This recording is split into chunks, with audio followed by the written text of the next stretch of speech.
just kind of replay the last one of like all the history and know what all this means and everything? Same questions again. Answer them the same way. Is that crazy? I mean, it did dawn on me. I mean, obviously things happen in sport, but we're sitting there talking about what this means and all the history and all, and then you don't even get to fight?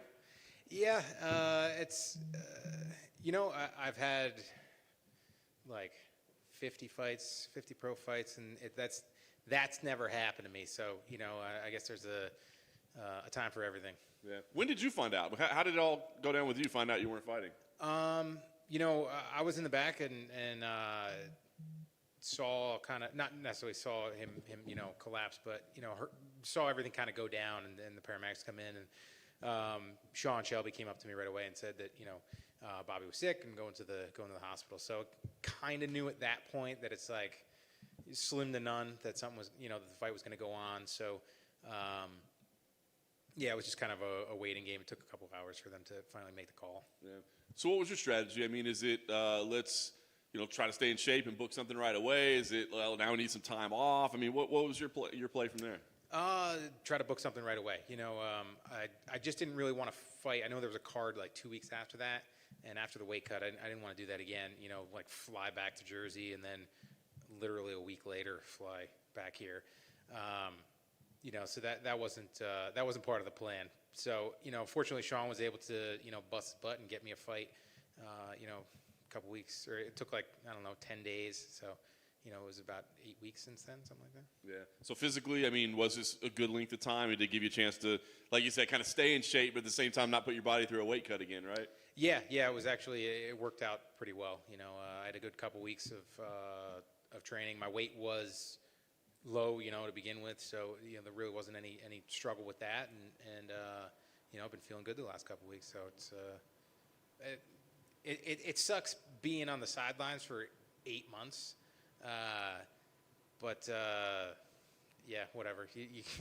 Like shit happens. So I'm ready to fight and feeling good. So nice. What'd you think of the matchup? I mean, I don't know if it's a guy you knew. I mean, I know he's on the East Coast scene and stuff. Did you know much about him?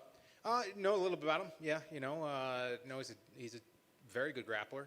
So it's a fight that I've had plenty of times. I mean, I've fought guys who are credentialed, better credentialed grapplers than he is, and I've subbed out guys who are better credentialed grapplers than he is. But you throw strikes in the mix, and you throw the fight atmosphere in the mix, and a lot of that shit just goes out the window. So it's a fight against a very dangerous up and comer, a bit younger than me, a guy that's chomping at the bit to make his name in the division. So it's a place that I've been before.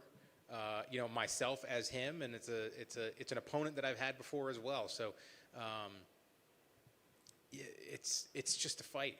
At this point, it's like, man, there's been quite a few at this point. So I get fired up for every one of them. I'm excited to come out here and go through this stuff, like trying on new outfits and stuff, get size for the new fight kit, or do the shadow boxing and the posing pictures over and over and over again. But it's part of the deal. So at this point, it's like you kind of miss it when it's not there. So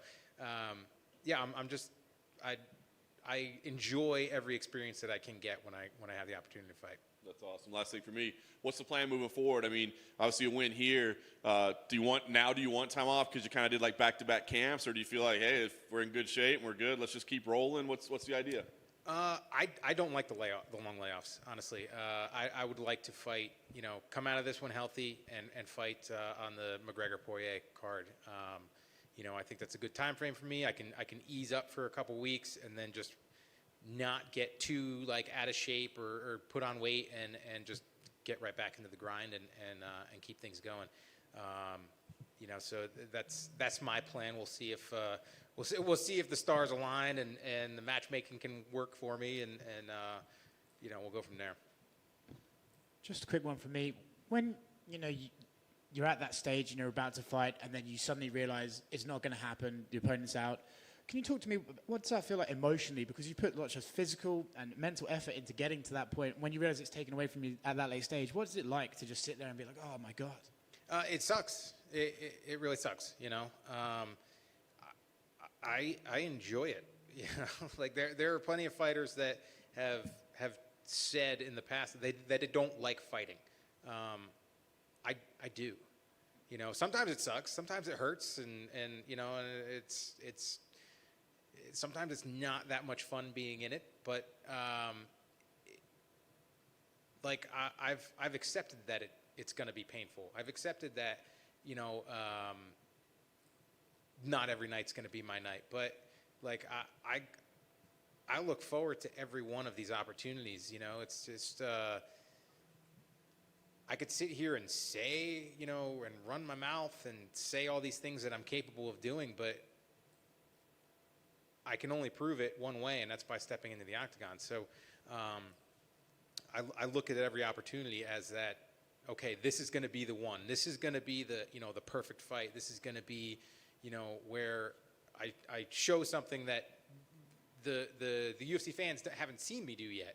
That, you know, like, oh, well, I've been doing this for years inside the room, but, you know, in the 30 some odd times I've had you know, made the walk to the octagon, it just didn't come out, or the opportunity wasn't there. So, you know, I kind of look at every fighter as a you know, every opponent, right, as an opportunity. They have a certain skill set, and it's an opportunity for me to show off what I'm capable of. So, I mean, when it comes down to, like, you know, Bobby not being able to fight, that sucks. Like, it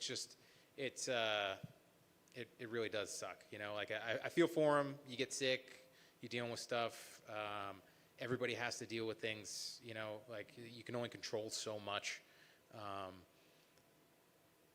But yeah, it's like, it really blows. You mentioned looking forward to it, and there's guys, Jim, just like yourself, the veterans, the Dominic Cruzes, Ronnie Yaya still doing their thing. What's been the key to your longevity that you could still compete on the big stage on ABC on Saturday? Just stubbornness. You know, I mean, yeah, I just,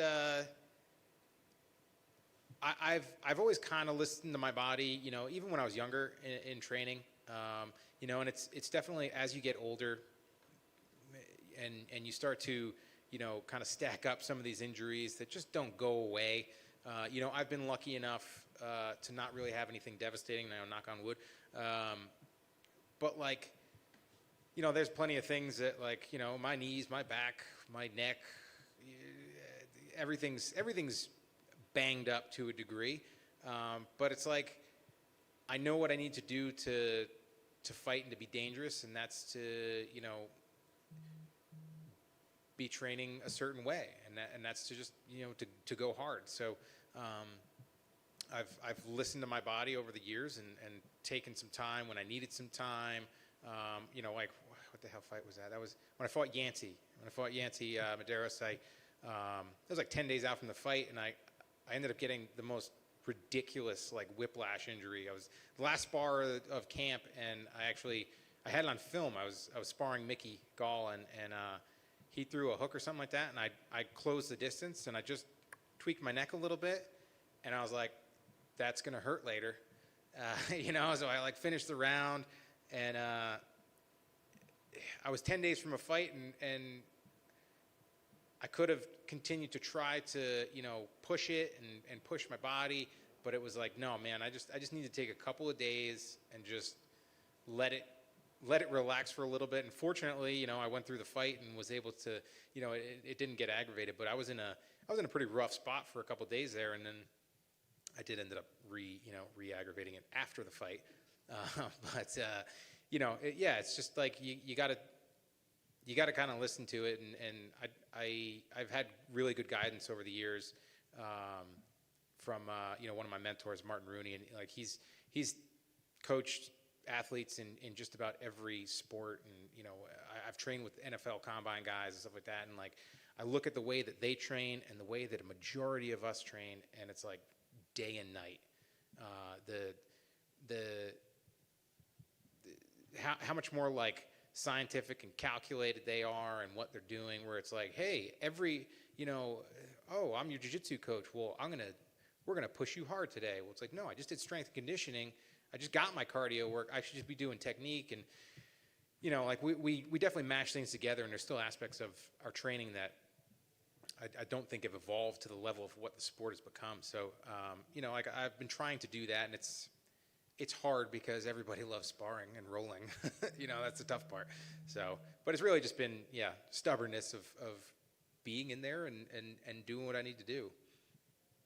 Excellent. Thank you, sir, and best of luck on Saturday. Thank you. Thank you.